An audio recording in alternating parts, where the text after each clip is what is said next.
अंतराने वार्षिक पाळणारी सुरू झाला. रामभाऊ किती 12. आता मला काय कळत डझन पिल्ले झाली. शंभरात माशी गुंडळा का त्या प्रपंचात गुरफडून गेला. आई आठवणा, बाप आठवणा, देव आठवणा, धर्म आठवेना. आता काय आठवतं, काय आठवतं आज बाबा एका अभंगातून सांगतात. लग्नानंतर बाईलेचा झाला दास, नकरियाच मातेची 9 महिने ओझे वागवून तिचा उतरीत सेसी आगळ देशे गारुड्याचे पैसा बाईले पुढे नाचे. पिता सांगता ही तो गोष्टी दुःख वाटे तया पोटी आईला बाईने बोलली. एका जना धनवाया गेला. जन्मदेवाच्या आईबापाला पण अक्षरशः लाथाडतो, रात्रश्रम दाखवतो आणि बायकोच्या पुढे मात्र कापड दुबत्ती लावून जय देव जय देव जय माझे बायको हो जय माझे बायको हे सांगायचे आधी करायचो. जय देव जय आई राजा उधे उधे ऐकू तुला मी ऐकू. साडी धुवून म्हणजे तरी काय नाही धुवून का मार खातो का? घरमंत्र्याचं ऐकावंच लागतं. कारण प्रत्येक पुरुष लग्नानंतर आपल्या बायकोचा गडी असतो. बायको नुसते अंडर सोडायचे हो ओके काय त्यात काय घरात वाटे नाही छान नाही त्या संपला का डोळे गेले का सगळं मीच बघावं लागतं की काय. अगं आणतो की आपण कोण आहे गडी गडी का बाई. तुम्हाला शंका आहे का? आपण गडीच आहे ना. आपल्या घरी पण माणूस कामाला ठेवतो पैसे देऊन तो आपला कोण असतो गडी. असतो. तसं यांच्या आई बापाने तुम्हा आम्हाला हुंडा म्हणून पैसा मोजलाय म्हणजे आपण यांचं कोण गडी. राज काय. जो हुंडा घेतो तो बायकोचा आयुष्यभर गडी गुलाम म्हणून जगत असतो. जो हुंडाच घेत नाही तोच फक्त बायकोचा नवरा होऊ शकतो. आणि कोण गडी कोण नवरा आहे तुमचं तुम्ही बघून घ्या. अरे हुंडा कोणी घ्यावा हुंडा असलेली ज्याच्या अंगात बायको सांभाळायची हिंमत नाही ताकद नाही अशा छक्क्याने हुंडा घ्यावा. जरा तू द्राक्ष ऊस बागादार दिसतो आणि लोकांच्या पुरी जळ मी रवाना घेतो रे हिजड्या. अशा नारायकांना पुरी देऊच नका ना. आता पुरी हायत्याच कुठं पुरीच मिळे ना त्या. आमच्या गावात 40-40 वर्ष टोनके हिंडते गाड्या राखून. त्यांचा आई बाप रोज आमच्या घरी तात्या तुम्ही हिंडला फिरता बघा गेला कुठेतरी. एक आमच्या पुरी आमच्या पप्प्याला एखादी पोरगी. आता म्हणलं पप्प्याचा पप्पा होऊ दे त्याच्यावर भंडार टाक दी बाळा मामाच्या मेंढरात सोडून मेंढर तर राखी. कुठल्या पोरी आणायची आता. आपणच मारल्या पोरी स्वतःच्या पोरी तुम्ही मारल्या तुम्ही तुमच्या पोटच्या. हो सोनोग्राफी दिसली पोरगी कट दिसली पोरगी कट पोरगी दिसली कट का.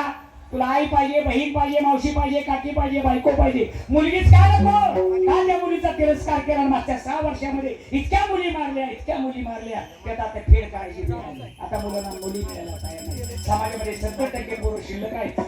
बोटा मोजण्यात काय 30% मुली शिल्लक आहेत. बाकीच्या पोरांचं करायचं काय. आता त्या पोरांनी नादच सोडून दिला लग्नाचा.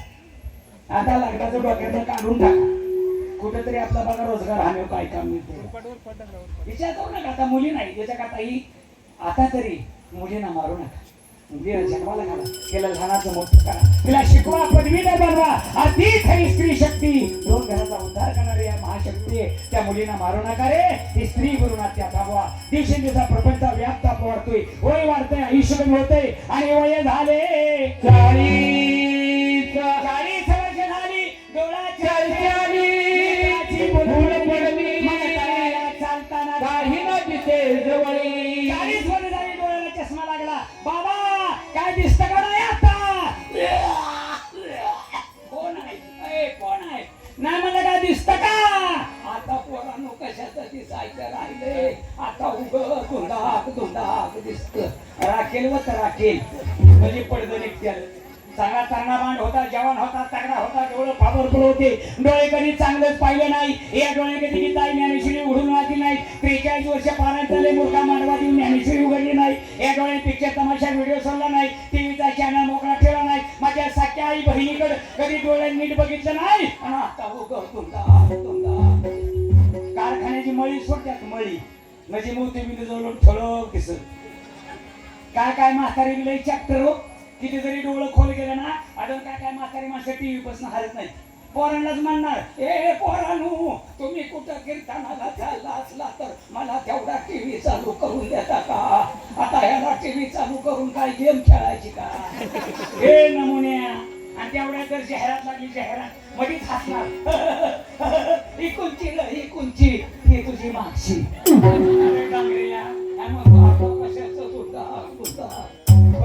खोट्या म्हशी बांधल्या मसमुतल्यावर ठळक दिसत. किती मस्ती आहे माणसाला हो. कसं आयुष्य चाललंय हेच कळायचं. 40 वर्ष आयुष्याची फुकट घालवली आणि वय झाले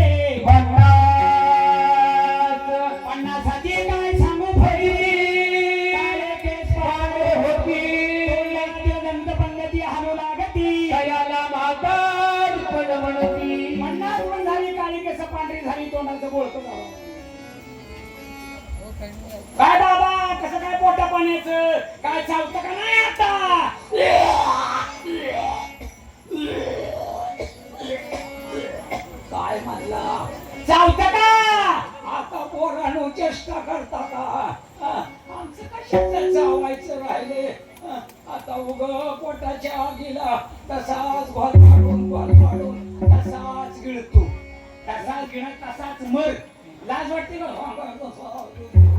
तो आणिच खेळा तुला काय तसाच गिळा निर्माण केलाय का देवे दिला देह भजना घुमटा अब याची रे ही घडे देवाचे भजन केवढा सुंदर दे भगवंतान तुला बाहेर कराय फुकट दिले काय मावशान काय झालं तिकडे फोन आलाय का तुम्हाला घरनं 10 मिनिटं थांबा 10 मिनिटं हो ताई उद्या काय झालं आमच्या नावाने बोंबलू नका नक्की काय तर घडणार नाही घरी जायचं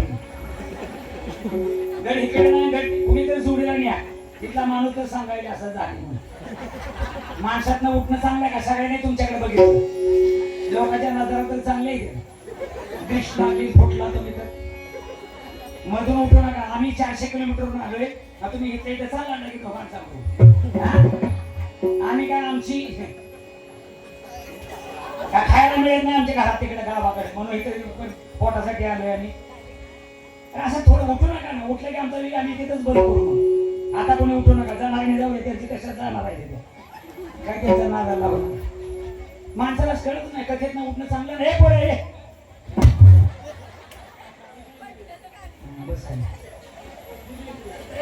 दिली हात पाय कान डोळे मुख बोलाया वचन हे तू जोडसी नारायण नाचे झोपण भवरो सर्वस्व प्रभू मी तुला भार केलं तोंड चांगलं केलं होतं तोंडाने कधी चांगला बोलला नाही या तोंडाने भगवंताचं चिंतन केलं नाही या तोंडाने कुठला ढाबा मोकळा ठेवला नाही पण मिटून बिरबार सोडला नाही कच्चं म्हणला नाही भाषेला म्हणला नाही रोगाने मेलेला म्हणला नाही उतरून टाकलेलं सुद्धा म्हणला नाही गुटका मागविषयी सकाळ नाही हारकाशिवाय काय फोडलं नाही नरकाशिवाय काय प्रशन केलं नाही आणि आता तसाच गिळतो तसाच गिळण्याच्या एखाद्या लोकांना झाड वाढतो 50-60 वर्ष अशी आयुष्याची घालवली आणि वय झाले 70ची काय सांगू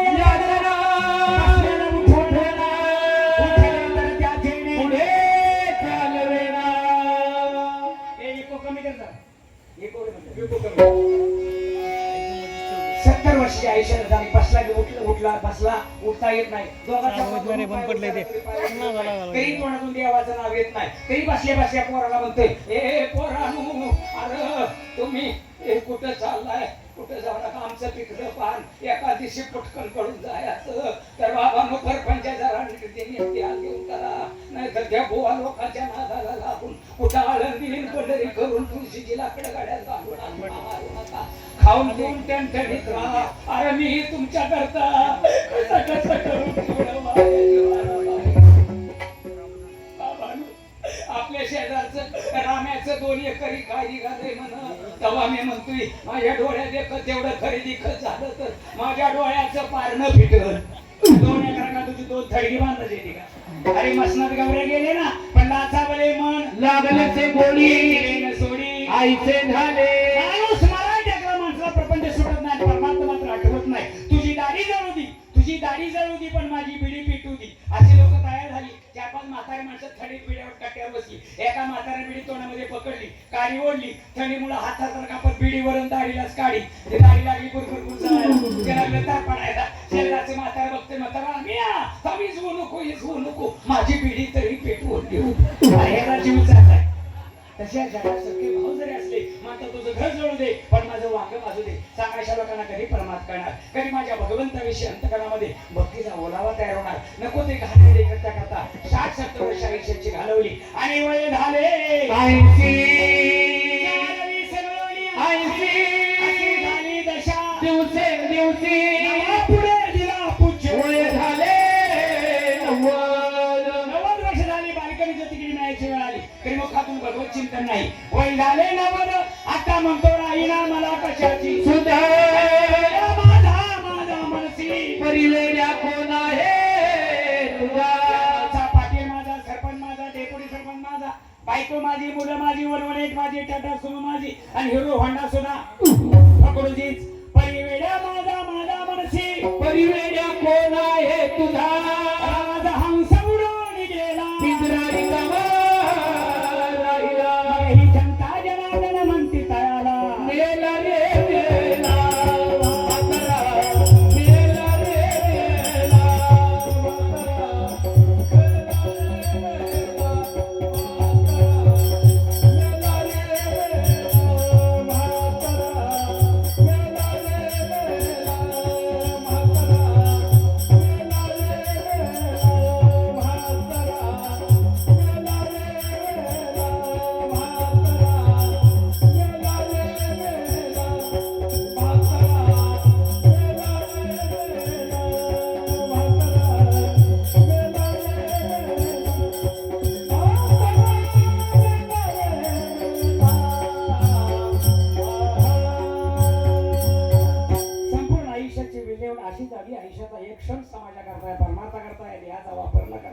आयुष्य फुकट वेचलं गेलं. ज्या प्रकारे सायकल पंक्चर व्हावी ना आपण भिंतीला नेऊन टेकवली, त्याच न्याय हा देह देखील पंक्चर झाला, भिंतीला न लावतात. त्या त्यांना म्हातारा प्रेम घराच्या बाहेर आणलं, भिंती लावलं. सगळे सगळे इष्टमित्र बायका बोलत आहेत, बोंबलत आहेत. म्हातारा मेला रे मेला म्हातारा मेला रे मेला म्हातारा मेला रे मेला म्हातारा मेला रे मेला म्हातारा मेला तुम्ही हसताय व्हय? आमच्याकडे मासेमध्ये रडतात, तुमच्याकडे हसतात वाटतं. काय बाहेर पडत. आता म्हातारा आंघोळी तयारी केली, गरम पाणी केलं, पाठ मारला, म्हातारला छेचा बंदरला पळून जाईल म्हणून म्हातार धरलं, पाटावर आणलं, आंघोळ घालला. सोळा झाली. आंघोळ घालताना म्हातारीची म्हातारी 4 मुलांनी रडते आहे. रडत रडत म्हातारी पोरांना सांगते, "ए माझ्या बाबाचे, त्या देवाचा मुर्दा उचलला, त्याला बाबा नवरे नाही, पण माझ्या बाबानो माझं तेवढं ऐकून घ्या." त्यांच्या हातातल्या अंगठ्या आणि गळ्यातलं लाकीड तेवढं गाडून घ्या. आयुष्यभर या प्रपंचाकरता मुलाबाळा करता नको त्या पद्धतीने नको त्या मार्गाने हव्यास करून हे सगळं सोनं नाणं ऐश्वर्य मिळवलेस वेळा काय घेऊन चाललास, किती घेऊन चाललास. सज्जन होतो आपण आयुष्यभर हाव हाव हाव हाव कोणी संपत्ती मिळवतो केवळ दुसऱ्याच्या स्वाधीन करण्याकरता. या प्रपंचाचे काही सुद्धा पेपर येत नाही, कारण हा प्रपंच हा शाश्वत आहे, नाशवंत आहे, मृक्षण क्षणभंगुर आहे. तो शाश्वत नाही, आमचा भ्रम शाश्वत आहे. आम्ही ब्रह्मात आहोत, आम्ही गमेंडीत आहोत. हे बंगला माझा, ही गाडी माझीच. का जाताना वर बसून जात नाही मग लोकांच्या खांद्यावर जाणार जरा गाडी घेऊन वर सेकंड फेसवर जातील. बोलतो नाका नाही, शिकणार नाही, ट्रॉफिक नाही, उड्डाण पूल नाही, फिरून बायको माझी पोरं त्यांना पण येणार गाडी टाकून खाली कशाला ट्रॉफिक जाम करतो. हा सगळा आपला भ्रम आहे, भ्रम. आपल्याला अंगठी अंगठी अंगठीवाला मला जेवणाला 25 होणार त्याने जर मग ती नुसतं शायनिंग करतो बघा. हे पुरीवाले इकडे इकडे, इथं वाढ नाही, इथं वाढ. हे भातवाले इकडे इकडे, इथं वाढ, इथं वाढ. ती भातन पुरी कुठे असते माहित नसते. लोकांनी अंगठी बघावी पण बोट नाचवते. इथं वाढ, इथं वाढ. बरे वेळी अंगठी घालण्याचं बोट कोणी दिलं याने विचार केलाय का? कोणी करतो का? ज्या परमेश्वराने तुम्हाला हात पाय नाक डोळे कान एक वेळे ओरिजिनल अलंकार, ओरिजिनल अलंकार हे कोणी दिले हो? कधी विचार केला? कोणीच विचार करत नाही. वर्ण काय घालतो ती म्हणतो माझं हाताला बोटच नसती, अंगठ्या कुठं घातल्या असत्या गुडघ्यात कमाशी जायची का? बघा प्रत्येक गोट्यामध्ये स्प्रिंग आहे. कुठल्या एमआयडीसी तयार झालं हे? इथे जॉईन दिलाय परमेश्वराने. हात बसवताना हात कोपराचा साधना बसवता असं सरळ ठेवलं असतं तर कसं खाल्लं असतं? लोकांना चारावं लागलं असतं. खा. तुम्ही कशा मिसरे घातले ते मिसरे ट्राय करा, ट्राय करा. आपले सरळ हात असे आपण मिसरी कशी घातली असते बरोबर? डोकं चालवा घेऊन अगं तुम्ही तव्यावर जात कसलं असतात. आणि आपलं नाक आहे ना, नाक हे नाक समजा उलटच लावलं, वर उलटच लावलं असतं वर भोकं करून तर सायलेन्सर मध्ये पाणी जाऊ नये म्हणून आपण किती छान दिसलं असतं उलटे नाकाचं. पावसाचा एक थेंब सुद्धा वाया गेला नसता. पाणी आल्यावा पाणी गाराचा पाऊस पडला असता तर टप्प्याच्या टप्पे गार पडले असते, कुंडी फुटून गेली असते. अरे हा कलाकार हा परमेश्वर केवढा तुफान कलाकार आहे. या कलाकाराने सुंदर सुंदर सुंदर सुंदर रेखीव मूर्ती बनवली. कशा ही माझी ओळख ठेवतील, माझं गुणगान गातील, माझा महिमा वाढवतील. ते हे तुला भगवंताने तुम्हाला बनवलं. पण या मूर्ती बैमान झाल्या, बैमान. ज्याच्या करता त्यांचा मला विसर पडला आणि त्या डोळ्या मी नको तेच करते, नको ते करण्यामुळे नको ते होऊ लागले, नको ते होऊ लागले. तुमच्याला पुष्कळ आणते 5 बोटा तुम्ही 50 सांगते घाला. चोराला चोर, चोर कधी अंगठी काढताना ग्रेस लावतो का तूप लावतो? डायरेक्ट कुराड मारते, पोटाचा कानातून येते, नाकात कानात नाक तोडून येते, कानात कान फाडून येते. हे सर्व चोरीला जाणार धन आहे, चोरीला जाणार धन. पण असं कधी ऐकलंय का? आषाढी वारीला पंढरपूरमध्ये आषाढी वारी दिवशी अचानक गर्दीची संधी साधून अचानक चोट्याने हल्ला करून सर्व वारकऱ्यांच्या माळा कापून नेल्या. आली का टीव्हीला पेपरला बातमी कुठं? या वारकऱ्यांच्या माळा कापून नेल्या म्हणून. अरे दिली तरी कुणी घेना. 43 वर्षे पारायण करून आम्ही जमून एक माळकरी होईना. उद्या त्यांनी काढून टाकल्या, कोरोनात आणलं वागायला. ह्या माळेची किंमत आम्हाला कळत नाही, कळाली नाही. त्याला मी तुच्छ मानतो, जेव्हा हेलना करतो. एखादा वारकरी भेटला तरी टिंगल करतो, ते चेष्टा करतो, त्याला लावारी समजतो. पण बाबांनो, हा वारकरी संप्रदाय या महाराष्ट्रामध्ये जिवंत आहे. वारकरी संप्रदाय या महाराष्ट्रामध्ये जिवंत आहे, म्हणूनच अजून महाराष्ट्र जिवंत आहे. हे लक्षात घातलं, 50 किलो सोनं काना जरी गळ्यात घातला, अरे मेले तुमच्या कमरेचा करदोडा कोणी ठेवत नाही. मात्र त्याच वेळेला तुमच्या गळ्यात ही पवित्र तुळशीची माळ असेल ना, तुम्ही मेला ना तुम्हाला जाळलं, या माळेला कोणी सुद्धा हात लावू शकणार नाही. म्हणजे तुमच्या आमच्या देहावर येणारा शेवटचा आणि अविनाशी अलंकार काय असेल, फक्त पवित्र तुळशीची माळ हा तुमच्या आमच्या देहावर येणारा शेवटचा अलंकार आहे. याची जाण ठेवा आणि लवकरात लवकर उद्या काल्याच्या कीर्तनापर्यंत तरी लायसन धारक व्हा. कच्च्या लायसनवर गाड्या चालवू नका. आरटीओ एखाद्या ट्रक खाली घेऊन जाईल, गेटके ऊस जाळू नका. हा देहरूपी ऊस गेटके न जाता त्या माऊलीचं सद्गुरूंचं सभासद बना. देहावर तुळशीपत्र ठेवा आणि ज्याचा आहे त्याला समर्पण करून टाका. अशा त्याला म्हाताऱ्याचा अलंकार काढून घेतलं, म्हाताऱ्याला आंघोळ घातली, वरात पॅक केली, क्षत्रिय नवल काढली, गुलाल टाकला, वरात उचलली आणि स्मशान भूमीकडे निघाली. म्हातारा मेला रे मेला म्हातारा, मेला रे मेला म्हातारा, मेला रे मेला म्हातारा, मेला रे मेला. म्हाताऱ्याची दुःखद वार्ता म्हाताऱ्या मुलींना सासरी कळाली की आपलं वडील देवाज्ञा झालं. ऐकून मुली आरडत ओढतच माहेरी आल्या आणि आपल्या बापाची आमच्या प्रश्नाच्या भूमिकेत चाललेली पाहून मुली मोठमोठ्याने रडू लागल्या. आरडत ओढत मुली बापाच्या प्रेताच्या पाठीमागे आल्या आणि त्या प्रेताला मुली पदरानं वारा घालू लागल्या. म्हातारा हवं उठलं तर उठलं, पोरगी वारा घाल म्हणते, जाधव असं कसं झालंय, एवढी कशाची गडबड झाली होती, एवढा भंडारा सुद्धा कसा होऊ दिला नाही. पप्पा या वारीनं मला चांगली साडी घेतो म्हणला होता, दिवाळीला आल्यावर त्यांना पण आमटी करतो म्हणला होता, पण सगळं ठेवून कसा चालला. बाबा तुमच्या वाटणीचं मला काम येलं नाही, पीक उंदराचं औषध आहे. आता म्हातारा काय सर्कस बघायचा लागले, त्याच्या वाटणीच्या हातात तुला बिनेव की जरा दाटणी श्रीगाज मध्ये लवकर नेऊ. अरे जन हे सुखाचे दिल्या घेतल्याचे अंतकाळीचे नाही कोणी. आई भाऊ बहीण मुलं बाळ बायका पोरं हे कुठपर्यंत, फक्त स्मशान भूमीपर्यंत.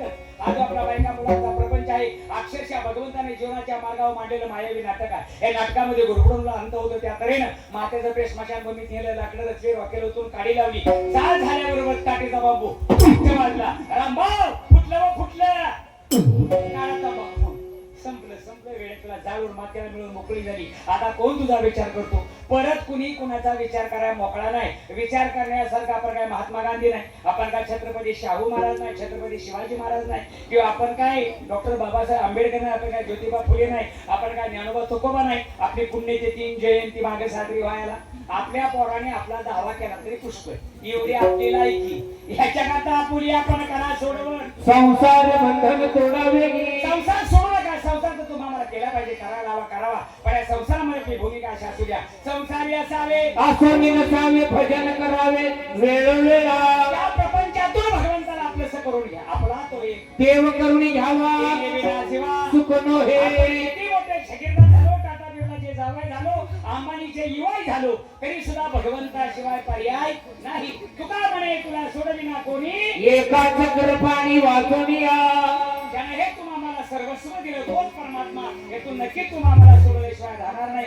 बापांना आपण त्यांना विसरू नका. मग दास महाराज सांगतात, सांगून गेले तरी तुम्ही सोडा संसार प्रपंचाच्या, तुम्ही सद्गुरूंची कास भजन करा रात्राने दिवस. तुम्हाला आता नक्की वाटेल झालं वाटतं बारूड चला असं म्हणून कोणी सुद्धा फाउंडेशन हलवायचं नाही.